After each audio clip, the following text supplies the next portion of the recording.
Hello students, कैसे हैं आप लोग। आज हम लोग बात करेंगे बेसिक मैथमेटिक्स की। किस चैप्टर की बात करेंगे हम लोग? बेसिक मैथमेटिक्स की, है ना।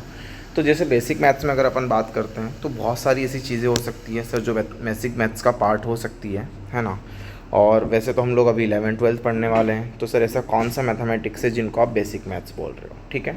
तो ज़्यादातर अगर मैं बात करूँगा ना, अभी बेसिक मैथ्स में जो भी हम डिस्कस करेंगे, आप लोग है ना अपने बचपन चाहे वो 8th क्लास हो, चाहे वो 6th क्लास हो, चाहे वो 10th क्लास ही क्यों ना हो, है ना, आपने बहुत मैथ्स पढ़ा है।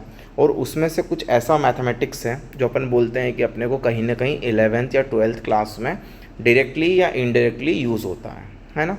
तो जब भी हम 11th स्टार्ट करते हैं तो हम ये हमेशा मान के चलते हैं कि आप अपना जो मेमोरी है ना वो फॉर्मेट करके आए, मैं ऐसा मान के चलता हूँ, है ना। और हम सबको सेम प्लेटफॉर्म पे ट्रीट करते हैं कि हो सकता है कि आपको अब 11th में जब आप आए हैं तो 10th क्लास तक की कुछ भी चीज़ें याद नहीं हैं या आपको पता नहीं है, आप भूल गए, जो भी XYZ रीज़न हो सकते हैं। तो बस इसी वजह से हम लोग ऐसे कुछ कंसेप्ट्स हैं जो आपने पढ़े हुए हैं, उनको हम दोबारा से आपको आप बोलो रिवाइज़ करवा रहे हैं या रिकॉल कर रहे हैं, है ना। या जिनको नहीं पता है वो सीख जाएगा, ठीक है। और ये कहीं ना कहीं इनडायरेक्टली बोल लो या डायरेक्टली बोल लो, हमें क्वेश्चंस को सॉल्व करने में हमारी हेल्प करेंगे, हमें ज़रूरत पड़ने वाली है। इसीलिए क्यों ना हम इसको स्टार्टिंग में ही पढ़ लें, ठीक है, ताकि अपने लिए आगे की काम क्या हो जाए, आसान हो जाए। तो हम बेसिक मैथ्स में सबसे पहले बात करते हैं गाइस नंबर सिस्टम की। किसकी बात करेंगे हम? नंबर सिस्टम की। तो कहीं ना कहीं आपने नंबर सिस्टम तो ऑलरेडी पूरा पढ़ा हुआ है ना। कौन कौन से नंबर्स होते हैं, कितने टाइप्स के नंबर्स होते हैं, तो हम उनको ज़रा फटाफट देख लेते हैं। अगर मैं बात करूं, सबसे पहला नंबर कौन सा होता है, तो वो होता है अपने पास में नेचुरल नंबर। हम किसकी बात करते हैं? नेचुरल नंबर की। बेसिकली नेचुरल नंबर अगर मैं बोलूं तो वो सर सबसे छोटा सेट है नंबर सिस्टम्स का, है ना। कई और सब जानते हैं कि नंबर सिस्टम में अगर नेचुरल नंबर की बात करूं तो ऐसे कौन से नंबर है जो नेचुरल नंबर कहलाते हैं? सर नंबर स्टार्टिंग फ्रॉम 1, है ना, जैसे 1 2 3 4 एंड सो ऑन चलते जाएगी, तो वो जो नंबर्स होंगे वो क्या कहलाएंगे अपने पास में? Natural numbers. तो हम बोल सकते हैं numbers of the form 1 2 3 4 and like this are the natural numbers. Clear है? एकदम सिंपल है, कोई प्रॉब्लम नहीं है इसमें।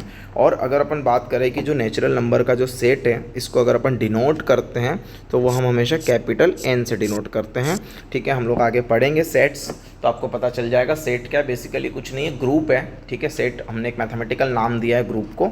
तो अगर आप नेचुरल नंबर का जो सेट है या उसका जो ग्रुप है, अगर आप उसको रिप्रेजेंट करना चाहते हैं तो हम लोग हमेशा उसको किससे रिप्रेजेंट करेंगे? कैपिटल N से। द ग्रुप ऑफ और the set of natural number is represented by capital N। तो अगर कहीं पे लिखा होता है ना जैसे आगे कि let us assume a set of n, तो वो n क्या रिप्रेजेंट कर रहा है?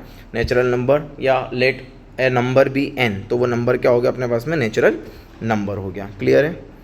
फिर अगर अपन सेकंड बात करें तो जस्ट नेचुरल नंबर के बाद अगर अपन बात करते हैं तो आता है अपने पास में होल नंबर्स। क्या आता है? Whole number.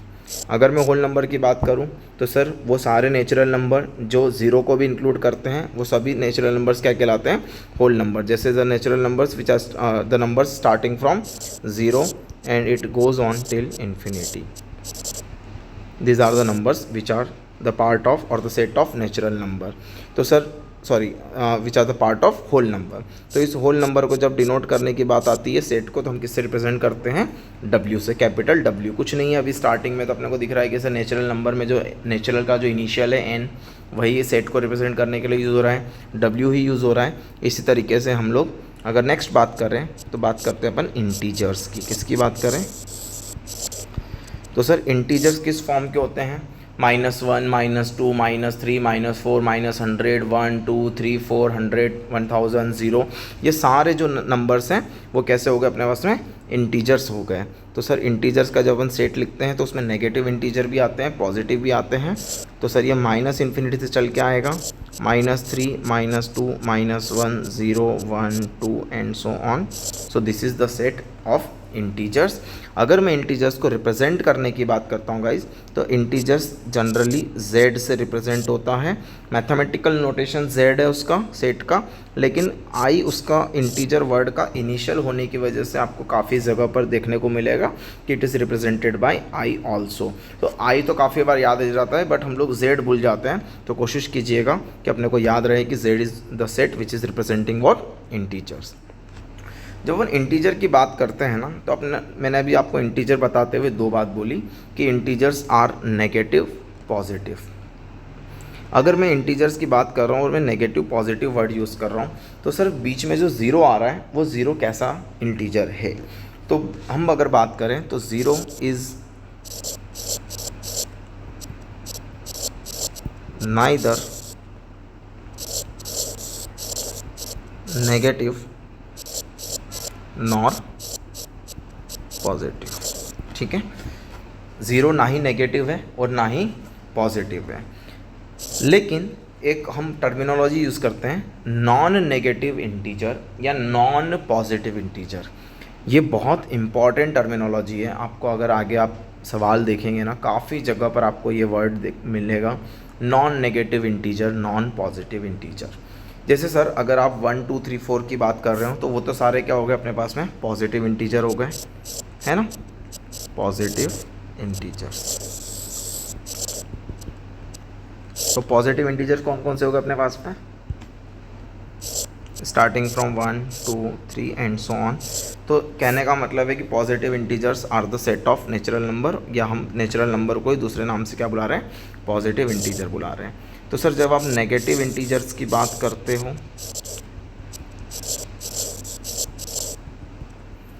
तो नेगेटिव इंटीजर्स कौन कौन से हो जाएंगे अपने पास में, माइनस इन्फिनिटी से चल के आएंगे, -3 -2 -1। क्लियर है? लेकिन अगर मैं आपको बात बोलूं, ठीक है, कि मैं आपको बोलना चाह रहा हूं नॉन नेगेटिव इंटीजर, कौन सा, नॉन नेगेटिव इंटीजर्स, तो नो डाउट 1 2 3 4 सारे कैसे हैं, non negative, because they are positive. अगर ज़ीरो की हमने बात की कि zero is neither negative nor positive, है ना, तो सर कहीं ना कहीं हम ये बोल सकते हैं कि ज़ीरो जब पॉजिटिव इंटीजर्स के साथ मिलेगा तो वो क्या बन जाएगा सेट अपने पास में, नॉन नेगेटिव इंटीजर्स का। तो starting from zero all the positive integers are set to be non negative integers. Clear है? मतलब सेट ऑफ होल नंबर्स ही अपने पास क्या हो गया, कहीं ना कहीं set of non negative integers हो गया। तो अगर मैं वैसे ही अगर आपसे बात करूं नॉन पॉजिटिव इंटीजर्स की, तो नो डाउट सर अपने पास में जो नेगेटिव इंटीजर्स हैं वो भी अपने आप में क्या है, नॉन पॉजिटिव है, लेकिन जब उनके पास में ज़ीरो ऐड होगा, ठीक है, तो वो पूरा जो सेट कहलाएगा वो क्या कहलाएगा, नॉन पॉजिटिव इंटीजर्स का। तो माइनस इन्फिनिटी से चल के आएंगे, -3 -1 एंड देन 0। मतलब basically it is the set of all the negative integers including 0। जब हम 0 को भी काउंट कर लेंगे नेगेटिव इंटीजर्स के साथ में, तो वो सेट क्या बन जाएगा, नॉन पॉजिटिव इंटीजर्स का बन जाएगा। और अगर अपन पॉजिटिव इंटीजर्स के साथ में 0 को काउंट कर लेंगे तो वो क्या बन जाएगा अपने पास में, नॉन नेगेटिव इंटीजर बन जाएगा। क्लियर है? अब वैसे ही अगर अपन इंटीजर में और बात करें, ठीक है, तो हम बात करते हैं इवन इंटीजर की, ऑड इंटीजर की, ठीक है, और कहीं ना कहीं अपन प्राइम नंबर्स भी देखते हैं, ठीक है, नेचुरल नंबर्स में कंपोजिट देखते हैं, ट्विन प्राइम देखते हैं, को प्राइम देखते हैं। तो वो मैं अपने को अपन लास्ट में एक प्रॉपर देख लेंगे, ताकि जो अपना जो एक मोटा मोटा जो सेट है वो अभी डिस्टर्ब नहीं हो। अपन जब नेक्स्ट बात करते हैं नंबर सिस्टम में, इंटीजर्स के बाद कहीं ना कहीं हमारे पास क्या आता है, रैशनल नंबर्स। कैसा आता है, रैशनल नंबर्स। हम बचपन में बहुत रटी रटाई एनसीईआरटी की डेफिनेशन पढ़ते हैं rational numbers, the numbers which can be expressed in the form of p/q where p and q both are what, integers, and no doubt q denominator में बैठा हुआ है तो q 0 नहीं होना चाहिए। तो sir basically sir rational numbers are the set of, are the numbers the numbers which are of the form p by q where p, q belongs to z। ठीक है, अब मैं सिंबल से यूज़ कर रहा हूँ क्योंकि मैं आपको बता चुका हूँ z is the set of z represents the set of integers where p and q are integers and q not equal to 0 because the denominator 0 नहीं हो सकता। क्लियर है। जब अपन रैशनल नंबर के सेट को रिप्रेजेंट करने की बात करते हैं, ठीक है, तो हम उसको q से रिप्रेजेंट करते हैं। हाँ, r से नहीं रिप्रेजेंट किया जाता है क्योंकि r से हम लोग सेट ऑफ रियल नंबर्स को रिप्रेजेंट करते हैं। तो सर रैशनल नंबर्स को हम लोग किस से रिप्रेजेंट करते हैं? q से रिप्रेजेंट करते हैं। कहीं ना कहीं वापस से अपन पढ़ के आए बचपन में कि एक होता है रैशनल, तो दूसरा क्या होता है? Irrational number. तो बेसिकली इररेशनल नंबर क्या होता है कि हम जिसको p बाई क्यू के फॉर्म में नहीं रिप्रेजेंट कर सकते या जो नंबर रैशनल नहीं है वो सारे के सारे नंबर क्या हो जाएंगे? इररेशनल नंबर्स हो जाएंगे। So the numbers which are not rational. बहुत डेप्थ में आप लोग बचपन में पढ़ के आए हैं इररेशनल के बारे में, रैशनल के बारे में। अभी अपन इतना डेप्थ में अपने को जाने की ज़रूरत नहीं है क्योंकि अपने को एक बेसिक आइडिया वापस रिकॉल करना है नंबर्स का कि कौन कौन से नंबर्स हुआ करते थे, है ना। जब हमने बोला कि जो इररेशनल नंबर है वो ऐसे नंबर्स है जो रैशनल नहीं हैं, तो हम जब आगे सेट्स में हम पढ़ेंगे कि अगर कोई सेट है उसको आप किसी कैपिटल अल्फ़ाबेट से डिनोट कर रहे हो तो उसके अलावा या उसके एलिमेंट्स जो नहीं होते हैं उनको हम लोग है ना ए डैश से रिप्रेजेंट करते हैं या ए रेस टू पावर में स्मॉल सी लिखते हैं। तो उसी तरीके से अगर मैंने क्यू से रिप्रेजेंट किया है रैशनल नंबर को, तो अभी के लिए आप ये बात नोट कर लीजिएगा कि इररेशनल नंबर को आप क्यू डैश से रिप्रेजेंट करते हैं या आप इसको क्यू रेस टू पावर सी से भी रिप्रेजेंट करते हैं। अभी आप सिर्फ एज अ नोटेशन मान लीजिए, इसको इन डेप्थ अपन जब कॉम्प्लीमेंट ऑफ सेट पढ़ेंगे सेट्स में तब अपन देख लेंगे इसका और अच्छे से इन डेप्थ मीनिंग क्या है। अभी आप ये ध्यान रखिए कि it is a notation. Clear है गाइज। अब आगे बढ़ते हैं अपन इररेशनल के बाद बात करते हैं अपन, है ना, रियल नंबर्स की।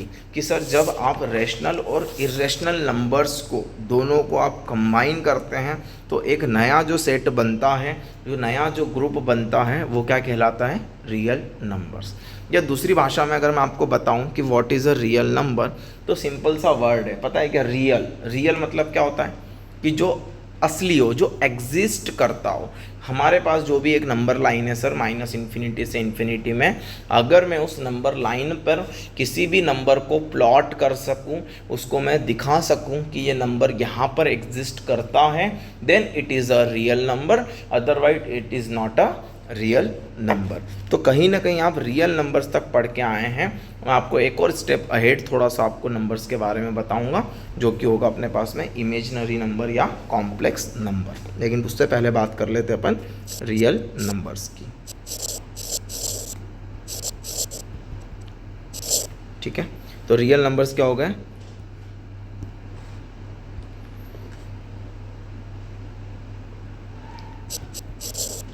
The set of numbers which consists of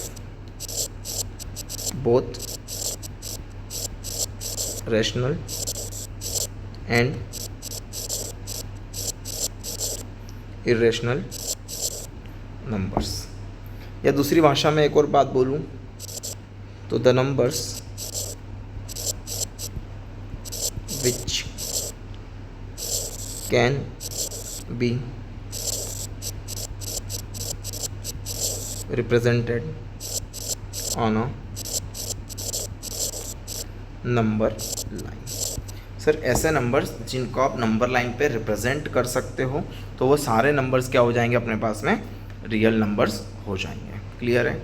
ठीक है। जब मैंने आपको रियल नंबर्स की बात की तो मैंने आपको बोला कि चलो सर ठीक है, जो रियल नंबर है उसको तो आपने नंबर लाइन पे रिप्रेजेंट कर दिया।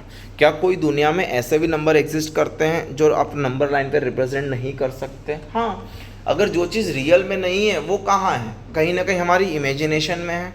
जो हमको नहीं पता, जो दिखाई नहीं देता, वो क्या होता है? इमेजिनेशन ही तो होता है।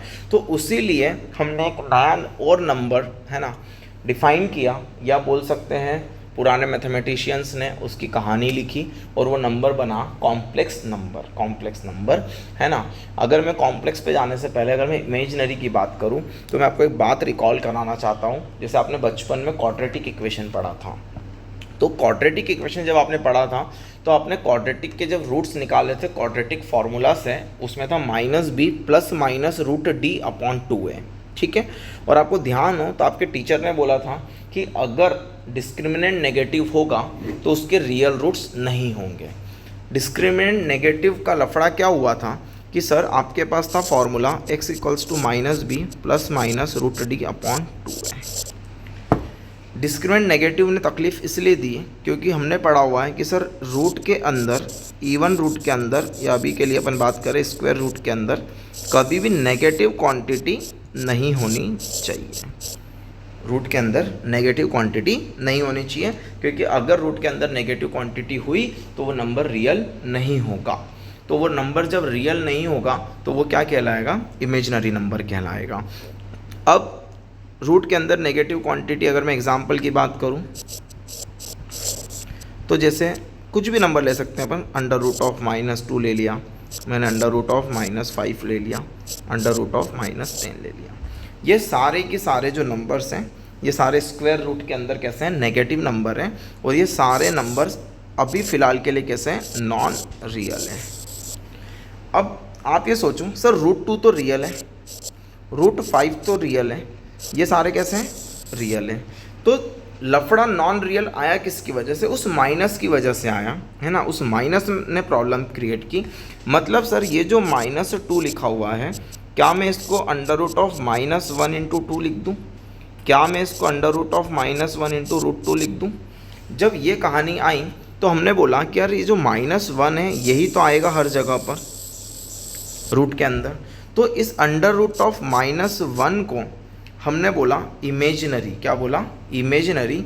और √(-1) को हमने रिप्रेजेंट किया किससे? आयोटा से। किससे?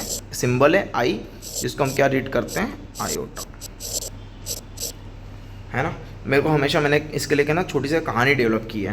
होता है ना कि सर आपकी मैथमेटिक्स की दुनिया में नंबर एग्जिस्ट नहीं कर रहा हूँ, लेकिन मेरे इमेजिनेशन में तो है, मेरे दिमाग में तो कहीं ना कहीं ये बात घूम रही है कि यार -√(-2) √(-5), भले आप रियल नंबर लाइन पे नहीं दिखा पा रहे हो लेकिन कहीं ना कहीं तो होगा। तो वो कहाँ है? इमेजिनेशन में है। इसीलिए ये जो फ़िलहाल के लिए जो नंबर्स लिखे हैं, ये सारे नंबर्स कैसे हैं? इमेजिनरी नंबर्स हैं। कैसे नंबर्स हैं? √(-2), √(-5), √(-10), ये सारे के सारे कैसे नंबर्स हैं? इमेजिनरी नंबर्स हैं। अब जैसे अगर मान लो मैंने आपको बोल दिया कि √(-9), तो ये भी एक इमेजिनरी नंबर हुआ, लेकिन इसको क्या मैं ऐसे लिख सकता हूँ? 3 आयोटा। हाँ लिख सकते हैं, क्योंकि सर 9 क्या है? परफेक्ट स्क्वायर है, और 9 रूट के बाहर क्या बन के आएगा? 3 बन के आएगा। और अंदर जो √(-1) है उसको हम क्या लिख पाएंगे? आयोटा लिख पाएंगे। √(-1) को आई से रिप्रेजेंट करेंगे और ये है आयोटा। क्लियर है? ठीक है। तो रियल नंबर से भी एक बड़ा सेट है, जो कि सबसे बड़ा सेट बोला जाता है नंबर सिस्टम का, जिसको हम बोलते हैं कॉम्प्लेक्स नंबर। क्या बोलते हैं हम लोग उसको? Complex number. अभी तक आपने बचपन में रियल नंबर तक ही पढ़ा है।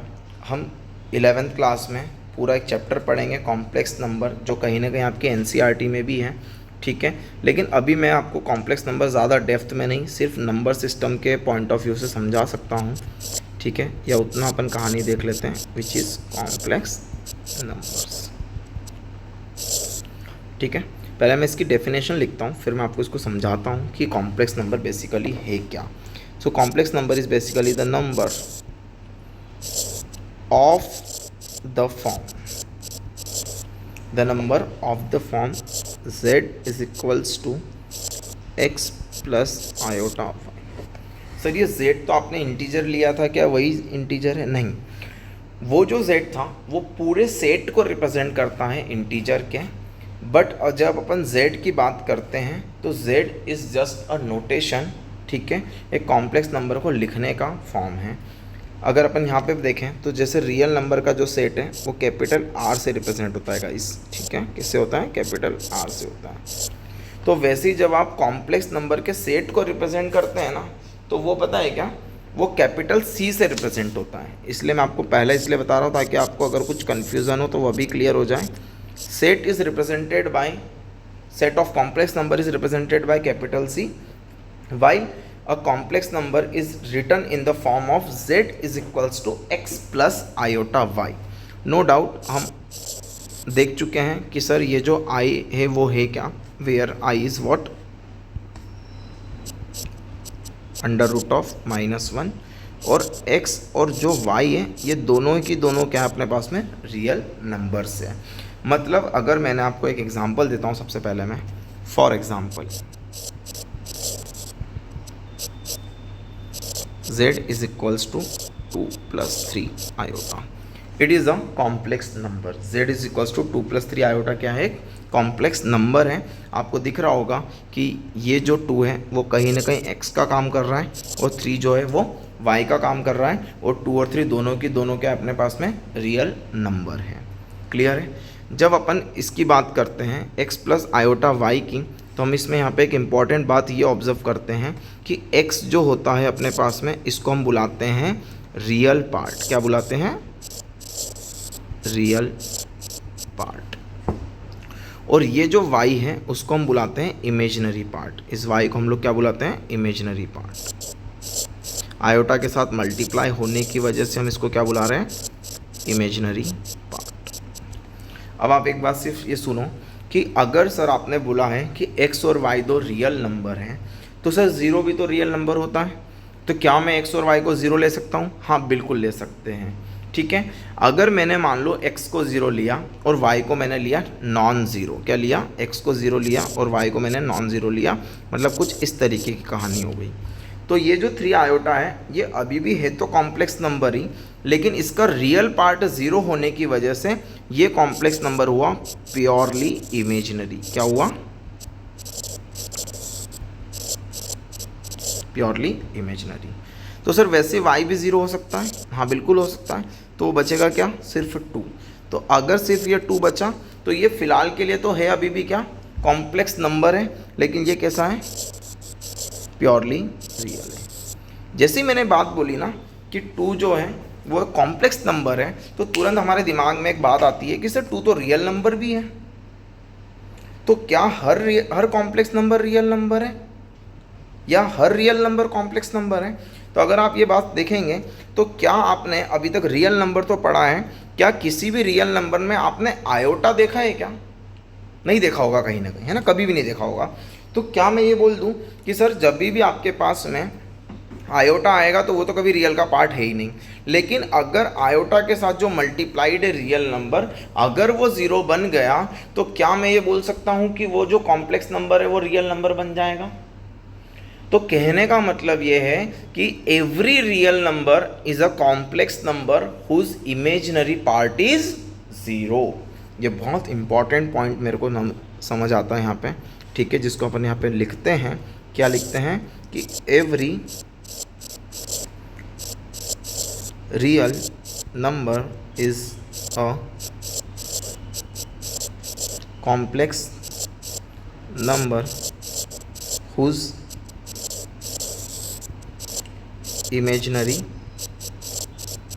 Part is zero. बहुत इंपॉर्टेंट बात है ये आपके जहन में उतर जानी चाहिए कि every real number is a complex number whose imaginary part is zero. और अगर मैं इसकी और डिटेल में बात करूँ तो कॉम्प्लेक्स नंबर जो है हमें पूरा एक चैप्टर पढ़ने वाले हैं आगे, ठीक है, वहाँ पे काफ़ी सारा डिस्कशन करेंगे, लेकिन फ़िलहाल के लिए मेरे को नंबर सिस्टम को मैं कॉम्प्लेक्स नंबर डिफ़ाइन करना था तो मैंने सोचा अभी कर देते हैं। तो अब अगर जितना मैंने अभी आपको नंबर सिस्टम में टाइप्स और नंबर्स बताएं तो उसमें एक बात ये नज़र आई कि सर नंबर सिस्टम में सबसे जो छोटा जो सेट है वो कौन सा है, अपने पास में नेचुरल नंबर का है। कौन सा है, नेचुरल नंबर का है।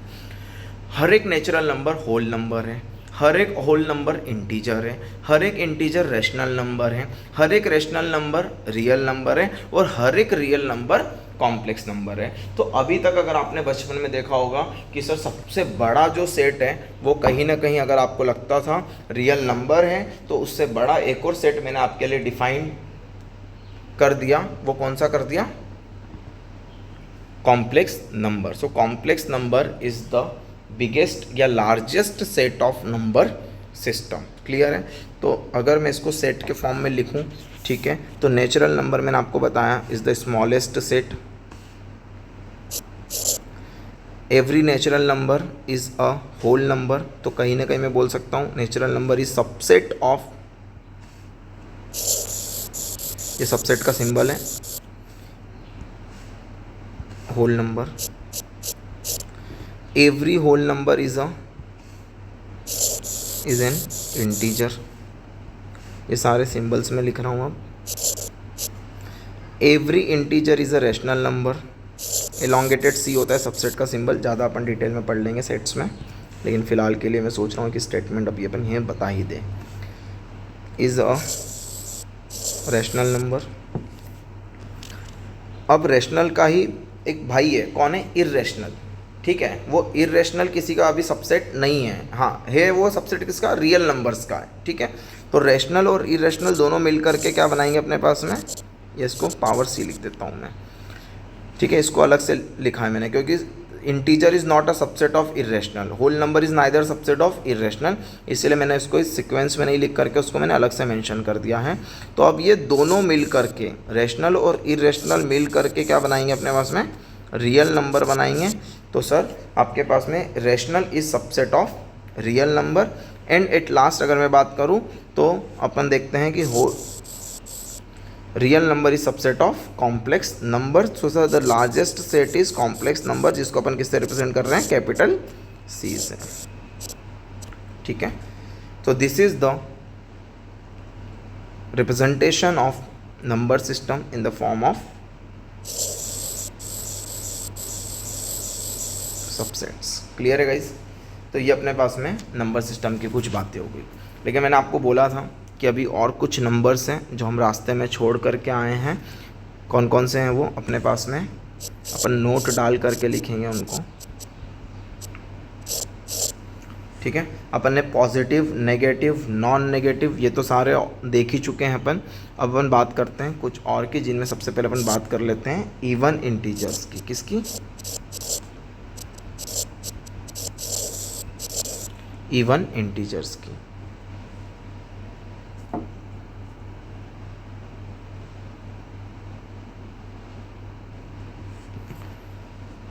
ठीक है, तो हम बात करते हैं इवन इंटीजर्स की।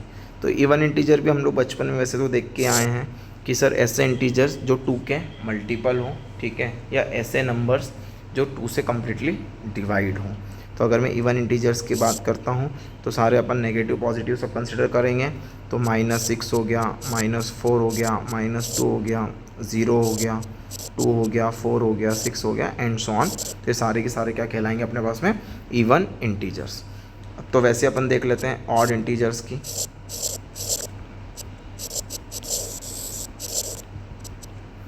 तो कई बार कन्फ्यूज़न होता है, जैसे अगर पूछा जाए ना कि इंटीजर कितने टाइप के होते हैं, तो या तो बच्चा बोलता है कि सर पॉजिटिव और नेगेटिव होते हैं, या कई बार बोलता है वो ऑड और इवन होते हैं, है ना। तो अगर अपन ऑड और इवन जैसे 2 के मल्टीपल और 2 के नॉन मल्टीपल के फॉर्म में अगर अपन उसको डिवाइड करते हैं, कैटेगराइज करते हैं, तो दो टाइप के हो जाएंगे। कौन कौन से? एक हो जाएगा इवन और दूसरा हो जाएगा अपने पास में ऑड। तो जो 2 के मल्टीपल नहीं हैं वो सारे के सारे क्या हो जाएंगे? ऑड हो जाएंगे।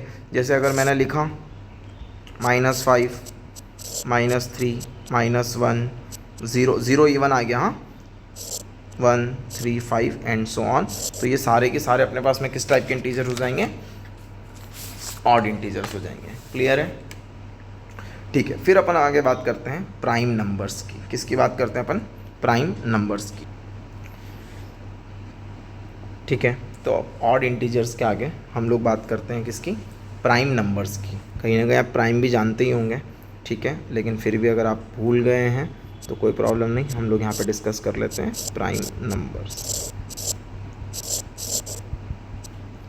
ठीक है, तो प्राइम नंबर अपने पास में ऐसे नेचुरल नंबर्स होते हैं, है ना, जिनका फैक्टर सिर्फ 1 होता है और the number itself, the numbers और the natural numbers which your factor only 1 and the number itself, इसके अलावा कोई भी फैक्टर नहीं होना चाहिए, या दूसरी भाषा में बोले तो वो नंबर जो सिर्फ 1 और द खुद नंबर से ही डिविजिबल हो, ऐसे नंबर कहलाते हैं prime numbers. So the natural numbers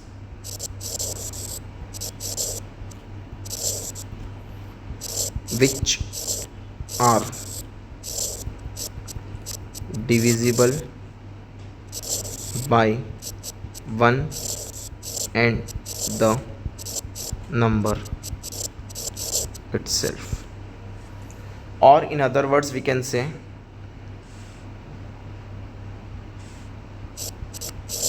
or the numbers, the natural numbers whose factors are 1 and the number itself. ठीक है, सिर्फ यही दो उसके क्या होने चाहिए, फैक्टर्स होने चाहिए, तो वो नंबर क्या कहलाएंगे अपने पास में, प्राइम नंबर. ऐसे अपने पास में बहुत सारे प्राइम नंबर हैं, कोशिश कीजिएगा कि आप कुछ प्राइम नंबर्स याद रख पाएँ. ठीक है, तो अगर मैं प्राइम नंबर्स की बात करता हूँ तो सेट लिख देता हूँ प्राइम नंबर्स का. मैं भी बताऊँगा आपको कि 1 is neither prime nor composite, वो भी एक इम्पॉर्टेंट पॉइंट है जो अपन इसमें लिखेंगे, है ना, कि कहीं ना कहीं ख्याल आता है कि सर मैंने 1 ही ले लिया तो 1 से तो डिविजिबल है ही, और 1 खुद ही इटसेल्फ अ नंबर है तो वो खुद से भी डिविजिबल है, तो क्या ये भी प्राइम होगा, but 1 is neither a prime, है ना, हम इसको कभी प्राइम की कैटेगरी में कंसिडर नहीं करते हैं, और ना ही वो कंपोजिट होता है. अभी अपन देखेंगे कंपोजिट नंबर क्या होते हैं, है ना.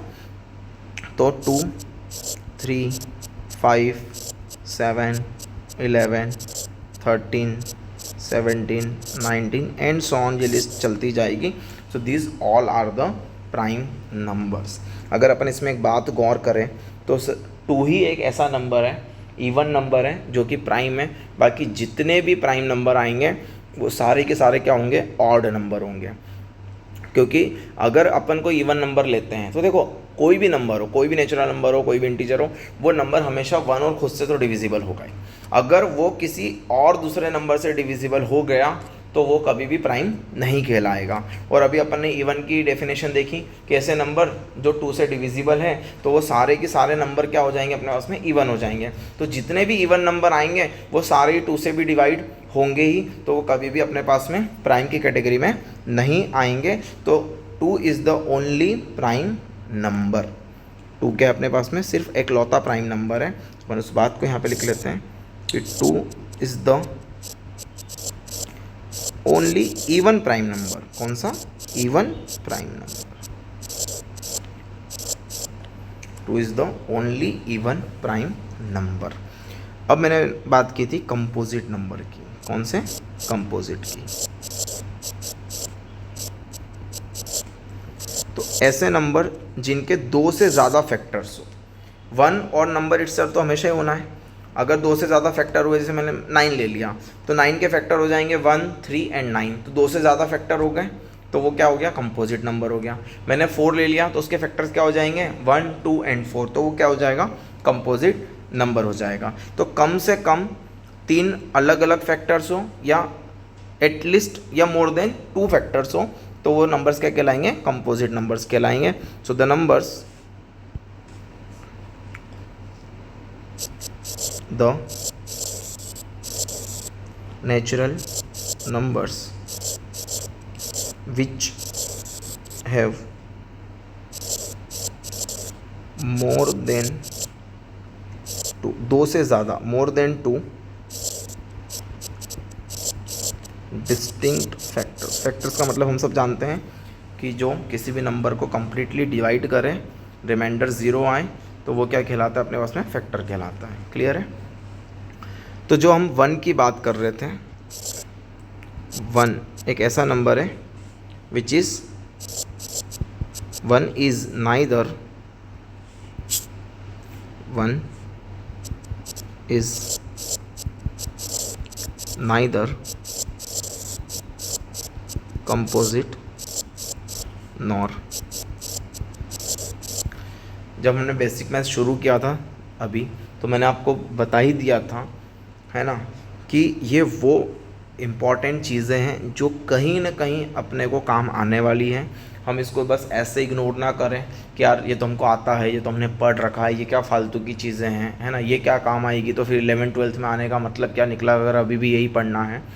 लेकिन मैं आपको बता दूं कि जब आप कोई सवाल अटेम्प्ट करेंगे और उसमें अगर ऐसी टर्मिनोलॉजीज़ बैठी रही और आपका इस वजह से सिर्फ इतना, मतलब 11th-12th का मैथ्स तो आपके लिए हो जाएगा, लेकिन अगर इस वजह से क्वेश्चन नहीं हुआ तो सोचो कितनी शर्म की बात होगी कि अरे यार मेरे को यही नहीं पता है कि 1 कंपोजिट है या प्राइम है या दोनों ही नहीं है, क्या 2 एकलौता इवन प्राइम नंबर है, या मुझे यही नहीं पता है कि प्राइम क्या होता है, कंपोजिट क्या होता है, मुझे यही नहीं पता है non negative non positive integer किसको बोलते हैं।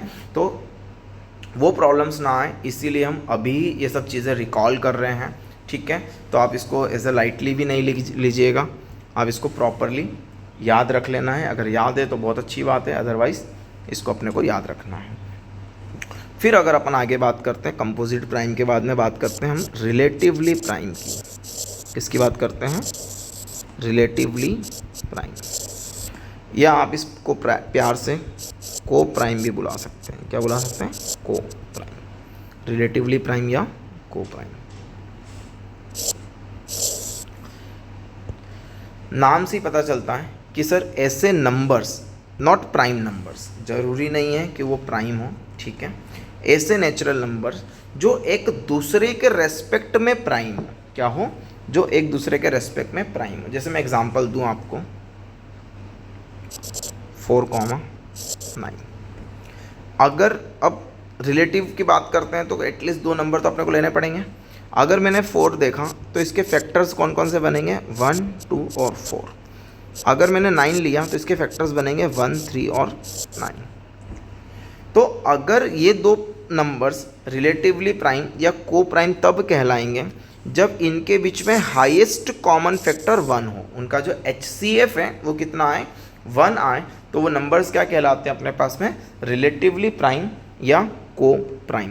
मैंने आपको बोला है कि रिलेटिवली प्राइम या को प्राइम होने के लिए नंबर्स का प्राइम होना ज़रूरी नहीं है। मैंने अभी जो एग्जांपल लिखा है इसमें अगर हम ऑब्जर्व करेंगे तो मैंने दोनों ही जो नंबर लिए हैं वो कैसे लिए हैं आपके पास में? कंपोजिट नंबर लिए हैं। So 2 composite number can also be relatively prime. So हम अगर डेफिनेशन की बात करें तो 2 natural numbers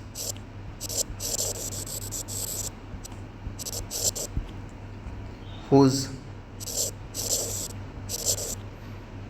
HCF is 1, highest common factor क्या आना चाहिए? 1 एज ए नंबर आना चाहिए, ठीक है। एक HCF नहीं हो, ऐसा नहीं होना चाहिए। HCF तो ऑब्वियसली एक ही होगा, लेकिन HCF एज अ 1 आना चाहिए, ठीक है। तो वो नंबर क्या कहलाते हैं? Relatively. 2 natural number whose HCF is 1 are said to be को प्राइम या रिलेटिवली प्राइम। इसमें एक इम्पॉर्टेंट बात मैंने भी आपको क्या बोली है? Both the numbers need not B necessarily. Sir वो 2 जो नंबर आप रिलेटिवली प्राइम बोल रहे हो, इन दोनों का नेसेसरीली प्राइम होना ज़रूरी नहीं है। दोनों प्राइम हो ये ज़रूरी नहीं है। दोनों कंपोजिट है, अगर उनका HCF 1 है तो भी वो क्या कहलाएंगे अपने पास में? रिलेटिवली प्राइम कहलाएंगे, ठीक है। हाँ, लेकिन अगर मैं बोलूँ कि अगर मैं 2 कंसेक्यूटिव नंबर लेता हूँ एक दूसरे के जस्ट आजू बाजू वाले, जैसे 2 और 3 ले लिया मैंने, है ना, 11 और 12 ले लिया मैंने 15 और 16 ले लिया, तो जो 2 कंसेक्यूटिव नंबर होते हैं वो हमेशा को प्राइम होते हैं। 2 consecutive numbers are always को प्राइम। 2 कंसेक्यूटिव नंबर हमेशा क्या हो? को प्राइम होते हैं, ठीक है। लेकिन अगर मैं बोलूँ कि अगर मैंने रिलेटिवली प्राइम के लिए 2 प्राइम नंबर ले लिए, है ना, एक प्राइम नंबर ले लेता हूँ मैं 3 और दूसरा प्राइम नंबर ले लेता हूँ 11, तो अगर इनमें कॉमन फैक्टर देखें तो भी कॉमन फैक्टर तो 1 ही आ रहा है, तो क्या ये भी रिलेटिवली प्राइम होंगे? हाँ बिल्कुल होंगे। तो 2 प्राइम नंबर जो है वो हमेशा क्या होंगे? रिलेटिवली प्राइम होंगे। लेकिन अगर मैं ये बोलूँ कि दो रिलेटिवली प्राइम नंबर हमेशा प्राइम होंगे क्या, तो ये ज़रूरी नहीं है। कहने का मतलब ये हुआ कि two prime numbers are always coprime, but converse need not be. अगर मैं इसका उल्टे डायरेक्शन में सोचूं तो वो ज़रूरी नहीं है कि दो रिलेटिवली प्राइम नंबर क्या हो, प्राइम हो, और ये हम लोग अभी देख चुके हैं। फिर अगर अपन बात करते हैं रिलेटिवली प्राइम या को प्राइम के बाद की, तो नेक्स्ट आता है अपने पास में ट्विन प्राइम। क्या आता है? ट्विन प्राइम आता है।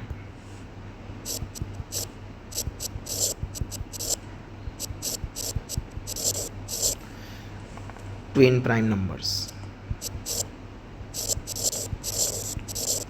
और ट्विन नाम पता है आपको, जुड़वा और प्राइम होना, ठीक है।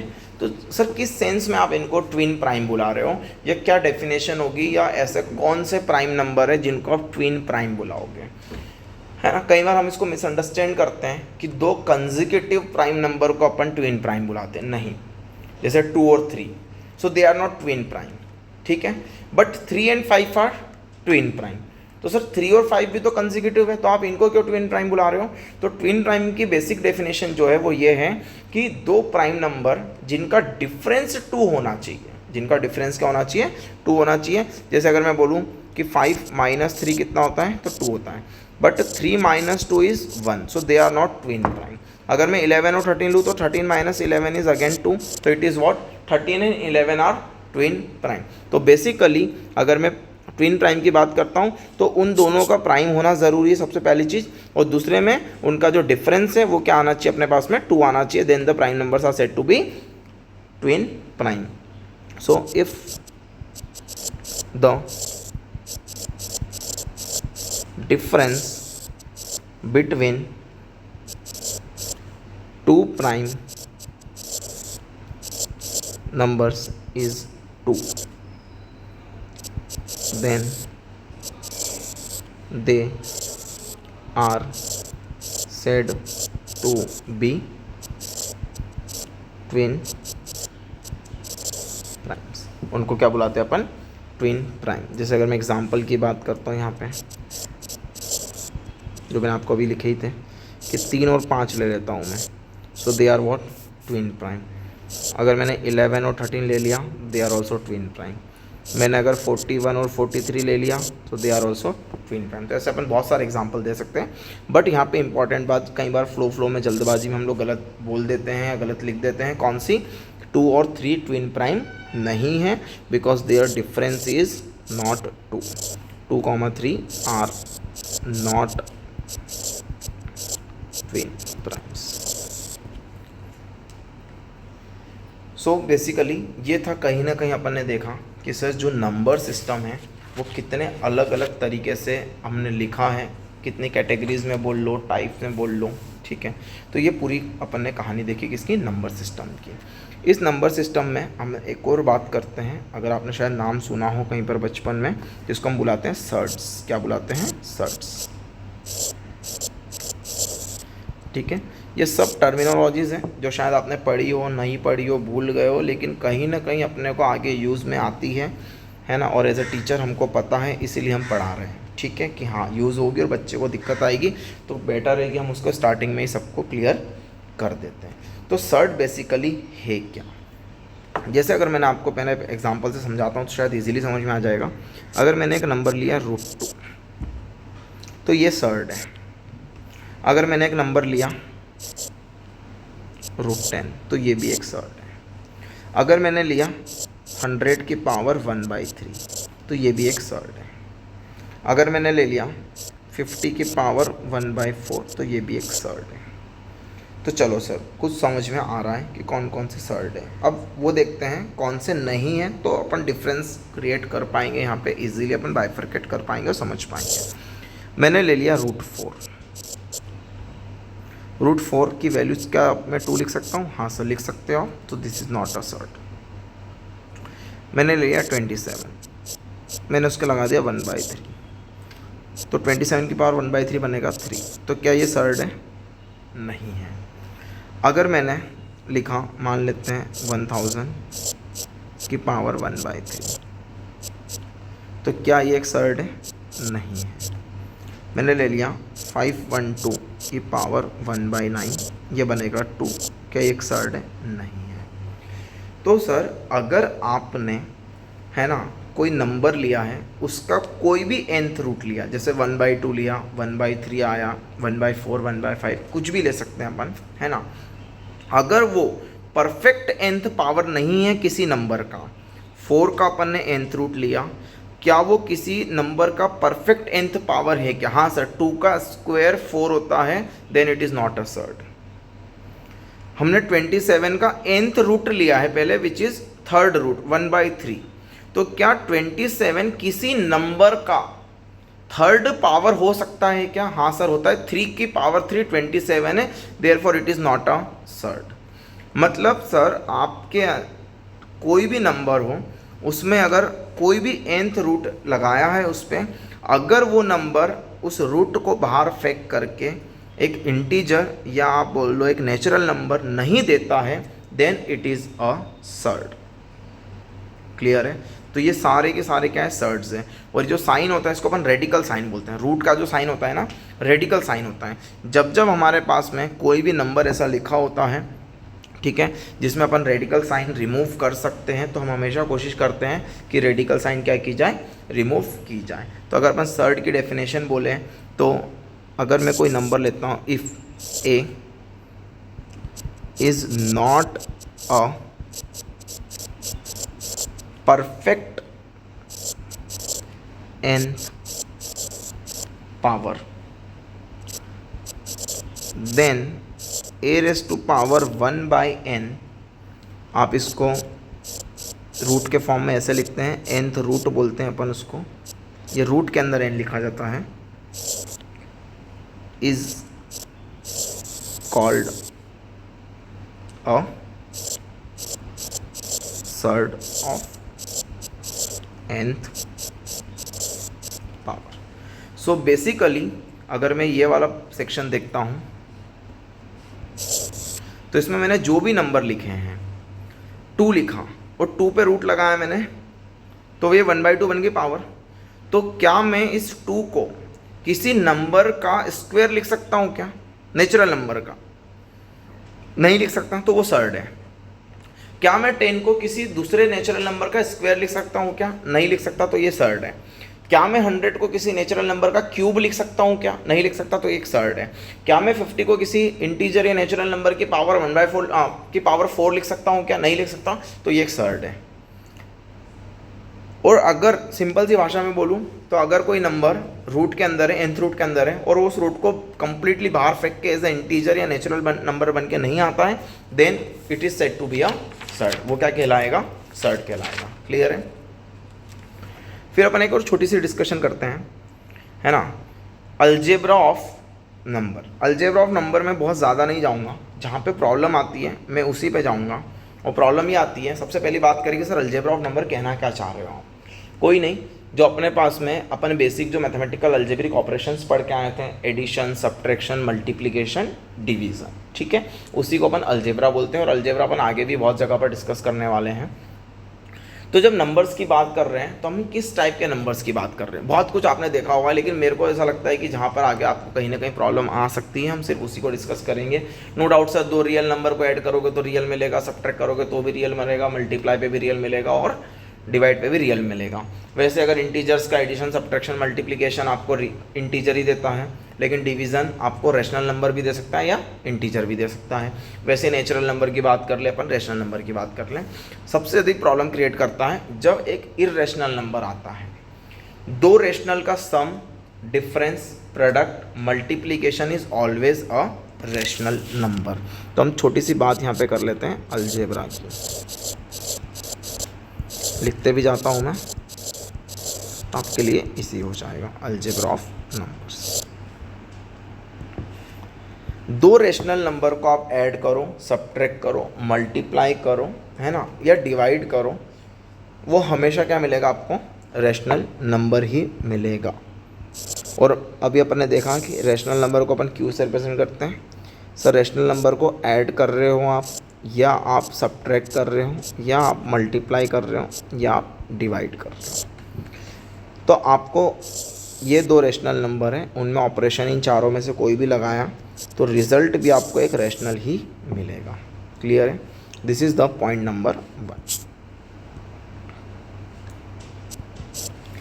अगर मैं एक रैशनल लेता हूँ और दूसरा इर्रेशनल लेता हूँ, और अगर उनको मैं ऐड, सब्ट्रैक्ट, मल्टीप्लाई या डिवाइड कुछ भी करूँ तो रिज़ल्ट हमेशा इर्रेशनल मिलेगा।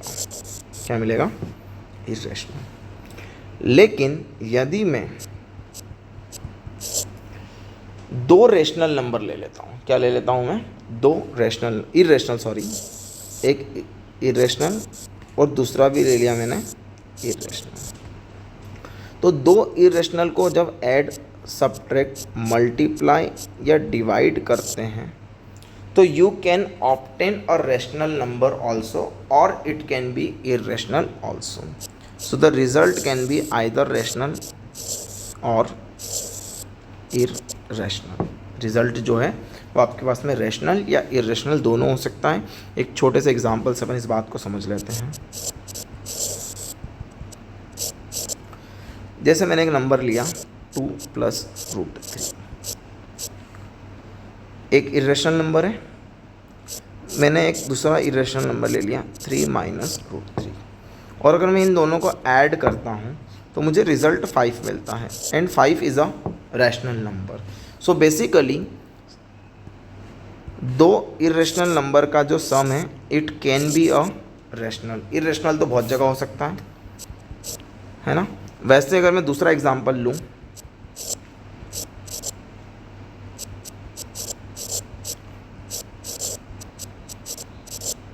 और मैं बोल रहा हूँ कि मैंने दो इर्रेशनल नंबर लिए हैं और इनका मैं डिफरेंस देखूँ, ये एक इर्रेशनल नंबर, ये दूसरा इर्रेशनल नंबर, अगर मैं इनका डिफरेंस देखता हूँ तो आंसर आता है -1 which is a rational number. क्या आएगा? वो अपने पास में एक रैशनल नंबर आएगा। वैसे जब मैं प्रोडक्ट की बात करता हूँ, वैसे जब मैं डिवाइड की बात करता हूँ, so we can obtain a rational और इर्रेशनल बोथ। प्रोडक्ट भी ये देख ही लेते हैं। मैंने ले लिया 2 + √3 और उसको मल्टीप्लाई कर रहा हूँ मैं 2 - √3 से, तो ये आंसर कितना आ जाएगा? 1 आ जाएगा। 4 - 3 is 1, so which is again a rational number. So basically दो इर्रेशनल नंबर में you can obtain any kind of number, ठीक है, आइदर अ रैशनल और एन इर्रेशनल। जैसे हमने बोला कि एक रैशनल और एक इर्रेशनल का प्रोडक्ट हमेशा क्या होता है? एक इर्रेशनल होता है। लेकिन अगर कोई बोले कि एक रैशनल और एक इर्रेशनल का प्रोडक्ट मेरे पास में रैशनल आया है, so it is possible only when, ये तभी पॉसिबल है जब जो रैशनल नंबर है वो आपके पास क्या हो? 0 हो। अदरवाइज इसके अलावा कोई भी केस पॉसिबल नहीं है जब आपको एक रैशनल और एक इर्रेशनल का प्रोडक्ट क्या मिले? रैशनल मिले। ठीक है, तो वो हमेशा क्या होना चाहिए? 0 होना चाहिए, क्योंकि 0 से आप कुछ भी मल्टीप्लाई कर रहे हैं तो आपको हमेशा आंसर क्या मिलेगा? 0 मिलेगा। क्लियर है? तो यहाँ पर हम लोग वाइंड अप करते हैं। ओके, इसके आगे की कहानी अपन बाद में डिस्कस करेंगे या नेक्स्ट वीडियो में डिस्कस करेंगे। ठीक है, तो थैंक यू गाइस, यहाँ पे अपन एंड करते हैं। बेसिक मैथ्स में अभी भी काफ़ी कुछ बचा हुआ है, वो हम लोग डिस्कस कर लेंगे। Okay, thank you.